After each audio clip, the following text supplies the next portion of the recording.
The Legal Pinoy is for informational purposes only and does not constitute legal advice. There is no attorney-client relationship established during the show. Here now is attorney Rhoda Yabes Alvarez. Hello, attorney. Good morning. Good morning, Alan. Good afternoon. Good afternoon. At good evening. Depende no kay ngagdingding karito nga programa tayo apo. Once again, you are tuning in and listening to Legal Pinoy. Para kada kayo nga suki, kan first-time listeners, tayo iti programa that addresses the intertwine of Philippine law, U.S. immigration law, and Hawaii state law as it affects that unique Filipino-American experience that we share. No mawawatan nyo dito nga broadcast apo, nga aglalaok, nga Tagalog, Ilocano kun English, that means we share a common history. Coming from one island paradise no other than our beloved motherland, the Philippines, and finding each other again in yet another island paradise, no less than the beautiful state of Hawaii, kathanlat nga may katapo that even as we journey and live between two island paradise, kita dala tati matawag every now and then crop up nga trouble in paradise. The good news is, if that's legal trouble, katadamat iti corresponding legal solution na. Isu ti tema ti programa tayo apo, katsyak ni Rhoda Yabes Alvarez, abogado ijay Pilipinas, kan dito imat Estados Unidos, partikular nga estados, kat Hawaii ken New York. And once again, we bring another episode of Legal Pinoy to you. Joining me, as always, is my better half, Alan Alvarez. And today, Alan, is the beginning of a new era. That's what Donald Trump says, attorney. Yes. Amuyo apo. Kaninang 12 o'clock sa Washington time. Central time yun. Central time. Eastern yun, attorney. Eastern? Okay, Eastern time. Na-swear in na po ang ating bagong Pangulo. Dati baro nga presidente tayo dito Estados Unidos apo. Nagsapatata tayo. He took his oath on January 20th. And that is today. And because we're in Pacific time, we're in Hawaii time, agrugrugi pa lang ti aldaw tayo ng alpasan de panakaswear inan ta ti napasama kan ijay Washington. Okay. Looked like a very nice ceremony, attorney, and a very peaceful transition. So yes. No problems. You know, the U.S. is always proud of the peaceful transfer of power between two presidents. Coming from the panaka when you have an election, kahit na deeply contested, pero peaceful naman yung transfer ng power, that's something to be proud of kasi nga, yan ang hallmark ng democracy ng Amerika na ating ipinagmamalaki, Alan. Every 4 years naman, attorney, meron namang isang side na naiinis, isang side na masaya, di ba? Kung natalo yung kandidato mo, siguro maiinis ka. Marami kasing natatakot sa bagong presidente. So, yung naiinis doon sa nakaraan ng administrasyon, natutuwa sila ngayon dahil may pumalit Kumbaga sa Buckingham Palace, ang tawag nila dyan, changing of the guards. Yung nagpapalit ba yung bantay? Well, as they say, attorney, there is nothing to fear but fear itself.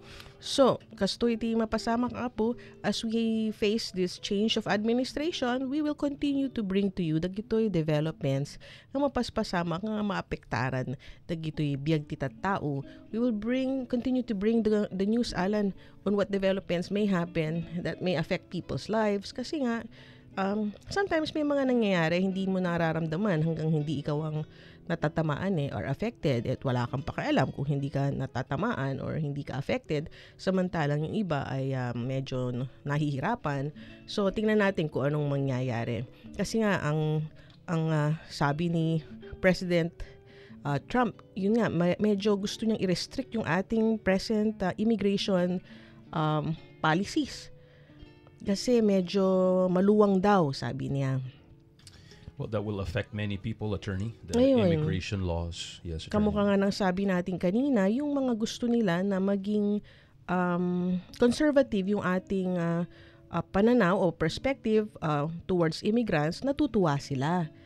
Kasi sa kanila, hindi dapat hinahayaan yung mga people who are cutting in the line. Yung mga sumisingit sa pila o yung mga naninirahan sa Amerika ng libre, hindi nagbabayad ng taxes pero nakikinabang at sumusweldo. para naman doon sa ganun ng sitwasyon, na nandito sila, hindi nila naaayos ang papel nila, sila ay natatakot. Kasi nga, pag nag-crackdown ay talagang Magka-crackdown. bilang yung araw nila. So pagka ganun, kailangan lang naman, Alan, ang punto de vista natin sumunod sa batas. Absolutely, attorney. Kasi kung may batas naman that provides for a path towards citizenship, ay kung yan ang existing policy at yan ang existing na batas, kung meron namang paraan para ayusin ang status, bakit hindi ayusin? Kung magmamatigasan kayo ni Uncle Sam, sino sa tingin mong mananalo? Si Tito Sam. Ha? Tito Si Sam. Tito Sam ang mananalo. No, patangkan tayo apo, kadite nga sumuro tilinteg. Katag pinatangkan kayo kay ni Uncle Sam, kasi sino nga tati mangabak kung matigas yung ulo mo and you think that you can just keep doing what you're doing. Sabi ni Donald Trump, ay hindi pwede yan. Sabi niya, he's always saying that he'll build the wall. So, tingnan natin kung he will build the wall. Kasi sabi niya, babayaran daw ng Mexico. Pero sabi niya nung na-interview siya, hindi ko naman sinabi na babayaran ng Mexico. Sinabi ko, we will build the wall. Tapos sumisigaw yung mga tao ng yay. Pag sinabi niya, who will pay for the wall? Sumisigaw daw yung mga tao ng Mexico. So, ang mga tao raw ang nagsabi. Pero nung tinanong nila si President Nieto ng Mexico, Alan, alam mo ba kung anong sinabi niya? There's absolutely no way they will pay for that wall. Hindi, kasi nung pumunta si President Trump sa kanya nung hindi pa siya presidente at nagkataon nga na bumisita siya sa Mexico, hindi nila pulos pinag-usapan yung wall. I see it. Pero nung siya ay nakaalis na, may nagtanong sa Mexico kung sila ba ang magbabayad ng wall kasi yun ang sinisigaw ng mga tao dito sa Amerika. Ang sabi nila ay wala silang kinalaman dyan sa wall na yan. So, alam mo, ang media, nakakatuwa Kasi yung media, they play upon all this information and news. Ang news kasi, ang ibig sabihin ng news, alam mo ba nang ibig sabihin ng news ay north, east, west, south. Ganun ba yan, attorney? Oo, Akala ko balita. N-E-W-S. Tama. Yun nga, so ibig sabihin kung ano lang yung mga bali-balita. Kung totoo yung balita o kung anong intindi mo sa balita, hindi na natin malalaman kasi bali-balita yan. Kaya nga ngayon, sa panahon ng fake news, Attorney. kasi dati sa pag sinabing news at pag nandoon sa yung newscaster ang nagsasalita, Akala mo totoo yun gospel na yun. Oo, at pag binasa mo sa periodiko o kaya kahit nasa internet, parang importante kasi manmano iti makapublish idi. Mangilan-ngilan ang pwedeng mag-publish noon, Alan. Ngayon, social media, kahit sino pwede mag-publish. Kahit sino pwedeng mag-broadcast. Totoo yan, attorney. Sa YouTube or yung live, yung Facebook Live. In fact, kahit may Facebook ka lang, pwede ka nang mag-live broadcast. Totoo yan, attorney. So pagka ganito ang easy access sa broadcasting, hindi mo talaga nasi-screen kung wala nang mga editors Diretso na. Diretso yung tao. So maraming napapublish na hindi tama. Maraming napapublish na mali. Hindi totoo, attorney. At maraming napapublish na illegal. Kapag ganyan, diyan na pumapasok yung discernment. Alam mo ba kung ano yung discernment? Please explain, attorney. Ang discernment, isa yan sa gifts of the Holy Spirit, Alan. Yung gift of discernment is alam mo kung anong tama at mali. Right from wrong. Oo. Pag wala kang discernment, walang proper discernment, paano mo alam kung alin yung tama at mali sa napapakinggan mo? That's the McNaughton test. Attorney. So, anong nangyayari? Merong tao na na-inflame siya or na nagulat siya kasi meron siyang balitang mali na narinig. Kailangan niyang ipagtanggol yung mga tao nakakulong. Dahil may nakakulong daw doon at meron daw niraran na kung ano man na masamang business o ring at gusto niyang pakawalan yung mga tao. So, sinugod niya yung establishment at may dala pa siyang baril. Kaya pala fake news yun. Hindi niya alam ang totoo or tama at mali. Hindi niya alam kung ano yung hindi niya alam kung anong tamang balita. Yes, at tama at maling balita. Ang alam niya, tama na ipagtanggol ko yung mga tao doon. At tulungan sila. Pero imbes na lumapit siya sa pulis, ang ginawa niya, he took matters in his own hands. At yun ang nangyari. At then natakot ang mga tao na because they realize na hindi lahat ng tao pare-parehas ang intindi. Totoo yan, May mga attorney. nakakaintindi at may mga hindi. At may mga limitado ang intindi. Kung kaya't sila ay napapaniwala ng mga taong medyo nililin lang sila. Or they are purposely confused or they are purposely fed false news. At because of that, nagre-react sila. Ayun. So, nandito tayo sa panahon na ito at para sa ating pong mga tagapakinig at napaka-importante po na malaman, sa batas, tinatawag yan na authority Pagka meron kang nilabas na impormasyon, ang unang tatanungin sa'yo ng judge, kung ikaw ay nasa courtroom setting, ay, what is your authority? Kung yan ang sinasabi mo at yan ang posisyon mo, saan mo kinuha yung anong basihan mo? Saan mo kinuha yung authority para sabihin mo na yan ang nasa tama? Ayun. Hindi lang kung sinong nagsasalita, kung hindi ano yung iyong source.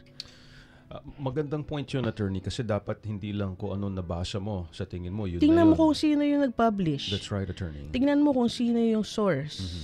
At kung kamukha nito, nakikinig sa radyo, Ikaw ang source, attorney. sino yung nagsasalita? Attorney Tingnan mo Roda. muna. Hindi, tingnan mo kasi pagka walang credibility yung iyong source, doon mo makikita ano ba ang pinapakinggan ko? Ito ba ay may pinagmumulan?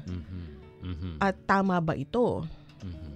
So, ngayon makikita natin kasi mismong si President Trump, Alan, ay naging biktima. Sabi niya siya ay nagiging biktima ng false news. Oo, attorney. At naiintindihan to ng mga tao kasi I'm sure maraming nakikinig sa atin na naging biktima na ng paninira. Maling akala. Maling akala at maling istorya kasi madali lang naman gumawa ng istorya. Pero kung may mga naniniwala sa'yo and your reputation precedes you, hindi sila maniniwala sa istorya. Pero kung maraming naiinis sa'yo at gusto nga nilang makarinig ng storyang ganon, kahit na hindi totoo yun, yun ay kanilang paniniwalaan. Totoo yan. At nung nangyari ito, bago take oath si President Trump, Alan, ay talagang nagalit siya dun sa mga news media na nagpalabas ng mga impormasyon na hindi nga verified, kung hindi gawa-gawa lamang. So kung sa posisyon ng presidente nangyayari yan, kahit na sino ay vulnerable or pwedeng maging biktima ng ganon. So pagka ganon, ang gusto lang naman nating i-share at ipaalam ay kailangan alam natin kung alin ang tunay at kung anong hindi tunay para yung reaction natin ay akma at tama rin doon sa binabalita sa atin. It's very good advice, attorney. At para malaman yun, kailangan mag-isip. Yes. Hindi yung basta nagre-react ka lang based on your gut feel. Pagka ganun, dapat bine-verify yung source. That's why it's important. Like, may problema ka. You go see somebody like an attorney or a doctor or somebody na may alam, who has a good source, a good reliable source. Minsan may mga napupunta sa opisina. Ito, naalala ko na. May pupunta sa opisina, sabi, attorney, magtatanong nga ako. Totoo ba yung sinabi ni ganito na 6 months bago lumabas ang green card ngayon? Sabi niya, kasi ang concern ko, baka mainip yung aking anak na 6 months pala bago lumabas yung green card. Nandito na siya sa Amerika ng 6 months. So ang sabi ko, alam mo Manong, sino ba yung nakausap mo? Kasi mukhang nagkaroon yata siya ng problema. Kaya umabot ng 6 months bago niya nakuha. So, ang sabi, pagka ganun, titingnan mo na sino ba yung nakausap. Alam ba nung nakausap yung ginagawa niya? Yung experience nung nakausap niya, maaring tama para doon sa ginawa nung nakausap. Pero hindi naman lahat ganun ang experience. Kasi maaring may nagkamali kung kaya't ganun ang naging experience ng tao. Pero kung ikaw ay efficient at hindi ganun ang yung ginawa dahil nagpatulong ka or kaya alam mo yung ginagawa mo at nagbasa ka at ginawa mo ng tama at ginawa mo ng maaga at nakapagbayad ka ng tama at maaga, hindi ganun aabutin katagal. Hindi ganun katagal aabutin yung paglabas ng iyong green card.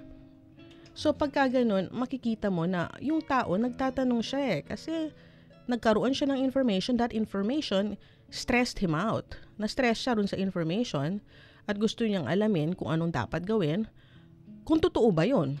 That's a good point, attorney. Maaring totoo nga yun. Dahil nga merong nagawang mali yung taong In that nagkukwento particular, sa kanya. in that particular case. Para maiwasan yun, wag gawin yung kamalian ng tao.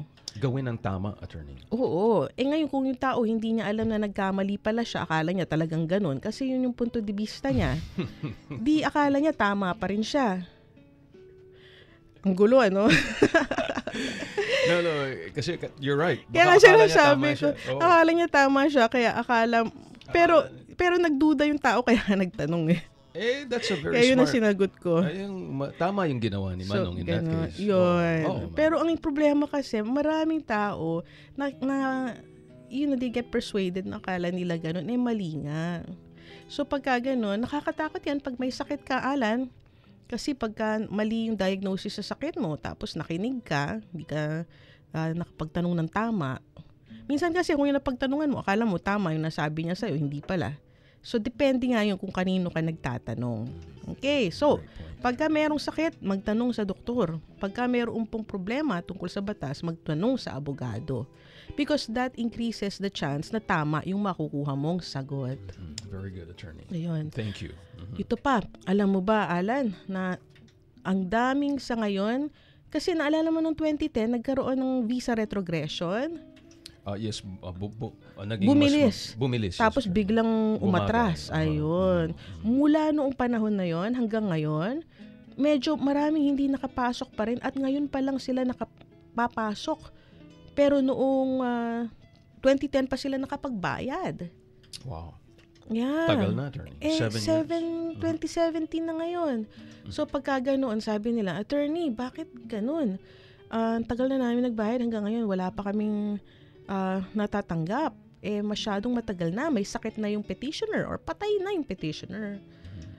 Yun. Ang nangyari kasi noon, kung nalaman ng impormasyon, noong 2010, naisumite lahat yun, naisubmit lahat ng information. Kaya lang ang nangyari, nag-iintay ng impormasyon. So, ang nangyari, hindi dumating yung impormasyon na iniintay, nag-intay, umabot ng 7 taon. Pagka ganun, kailangan magpatulong. Sayang kasi yung oras, attorney. Sayang yung oras. The money you can earn back, but the time, yes. Wala na. Kung wala na yung oras, wala na yun. Ayun. So pagka ganun, again, we need information. And they were relying on information that was going to be given to them or sent to them. But it never arrived. It will not arrive. But if you ask, for example, marami tayong natulungan nung panahon na yun kasi hindi tayo nag-iintay ng impormasyon. Alam natin kung ano ang impormasyon na darating, kung kaya't bago pa dumating yung impormasyon, handa na lahat. Well, that's why. Yun ang nangyari kung bakit may mga nakapasok noon. At yung pagka ini-istorya ko nga ito, pag kinukwento ko ito, minsan may mga magkakapatid 5 sila. Ang nakahandang pera lang nung magulang ay para sa 2 anak. So nung 2010, nakapasok na yung 2 anak. Ang sabi niya, sandali attorney, maghintay lang tayo. Makaraan ng 6 na buwan para mapag-ipunan yung 3 pa. Hindi pa dumarating yung 3. Kasi naapektuhan ng retrogression yung 3. Yung 2 lang ang nakapasok. Ang pagitan ng pagpasok nung 2 doon sa 3 ay tumatakbo ng 7 taon. Oh my God, attorney. Yes, What because hindi naka-ready. Kaya nga sinasabi natin, you have to have the right information and you have to be ready pagka ganito. Kasi minsan, parang nga sa Walmart, may price rollback. Pag hindi mo nabilisan at hindi ka handa dun sa pangbayad, you missed the sale. Wala na yung sale. Wala na yung rollback. Doon ka ulit sa regular price. Maghintay ka ulit ng rollback. Hindi natin alam kung kailan yun. Gustong-gusto mo nang bilhin talaga yung produktong yun. Ganun din sa mga aplikasyon at saka sa mga remedyo at sa mga visa, for example. So, what are we trying to say? Importante ang impormasyon at ang tamang impormasyon sa tamang oras. Timing yon. At kung hindi mo alam ang tamang impormasyon at hindi mo alam kung kailan ka dapat gumagalaw, ang pinakamagandang gawin, Alan, ay magpatulong sa nakakaalam. Great advice, attorney. Thank you. At kung sakaling meron kang narinig na impormasyon, ngunit alanganin ka, magpatulong sa nakakaalam. Huwag magtanong sa kung kani-kanino lang at mag-rely on information that might be false or wrong or based on that person's personal experience only at limitado. At yun nga, sa kanyang sariling karanasan lamang yon, kung kaya't maaring may pagkakamali, maaring may kaguluhan, maaring nag-rely lang sa kanilang limitasyon, kaya naging ganun yung experience nila. May I add something, attorney? Just to tie into your story. I'm doing the real estate and meron akong kinausap tungkol sa pagbili ng bahay. And I explained to him, pwede ka makabili ng ganito, ng ganito, ng ganon. And I showed him, the paper para mapatunayan ko yung sinasabi ko. And then later, sinabi niya sa akin, Alan, thank you for letting me know that kasi akala ko I would never be able to do it. Pero kaya ko pala. Because he didn't have the information that was given to him na makikita niya na kaya pala niyang makabili ng bahay, para ganon. All the whole time, iniisip niya hindi niya kaya. Pero nung nakuha niya yung the right information, naisip na niya na kaya na niya. You know what I'm saying, attorney? When it comes to legal remedies also, Alan, minsan yung mga tao, akala nila hindi nila kayang gawin yung mga remedyo, lalo na kung nagkagulo-gulo na nga.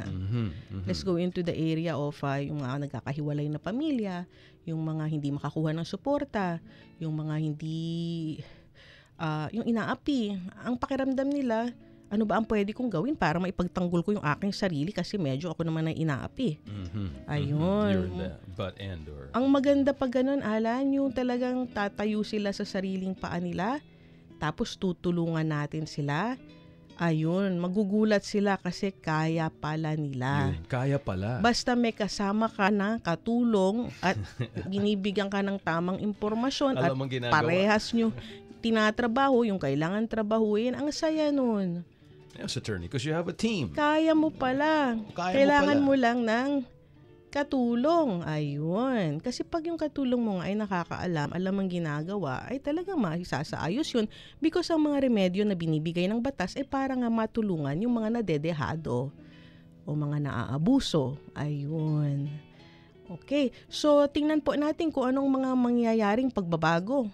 Let's Well, President Trump says we're in the era of profound change, attorney. Tingnan natin kung ano itong mga changes na to.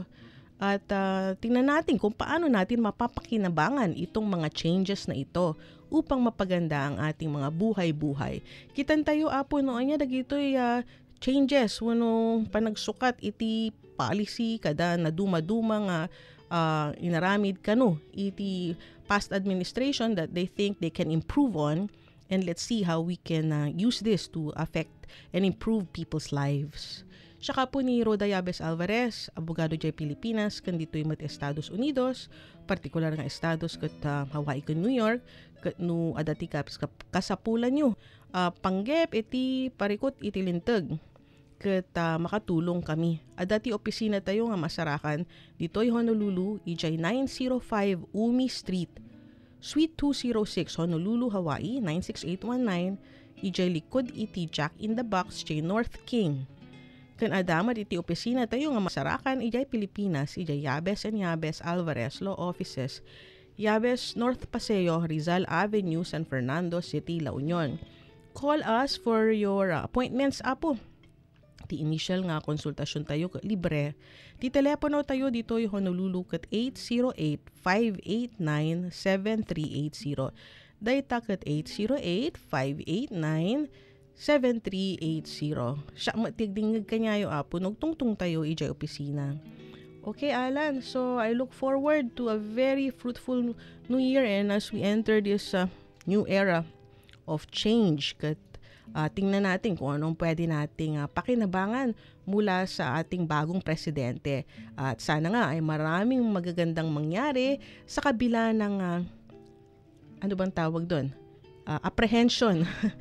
Ang tawag kasi, ang English kasi, sa English kasi apprehension, parang maliliit na fear. Sa Tagalog kasi, wala namang maliliit na takot.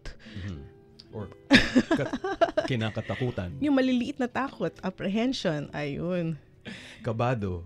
Yun, medyo kabado. Yun, medyo kabado sa ating bagong administrasyon. Ay tingnan naman po natin, baka naman po marami tayong mapakinabangan dahil iba po ang punto de vista kung nagpapalit ang presidente. Ayun, we have a fresh leadership. At every time the leadership or administration changes, Alan, we are assured of a fresh perspective on how to run the country and how to improve people's lives.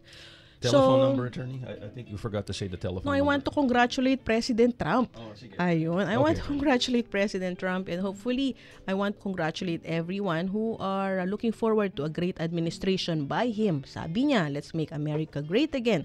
So, sapay ko maapot na napintas na gito yung mapasamak, na gito yung sumarsaro nga aldaw kantawan while we have a new president. Saka po ni Roda Yabes Alvarez, ang pagpakada, until next Legal Pinoy, Diyos tegnina ti panagdengeg. Maraming salamat sa pakikinig.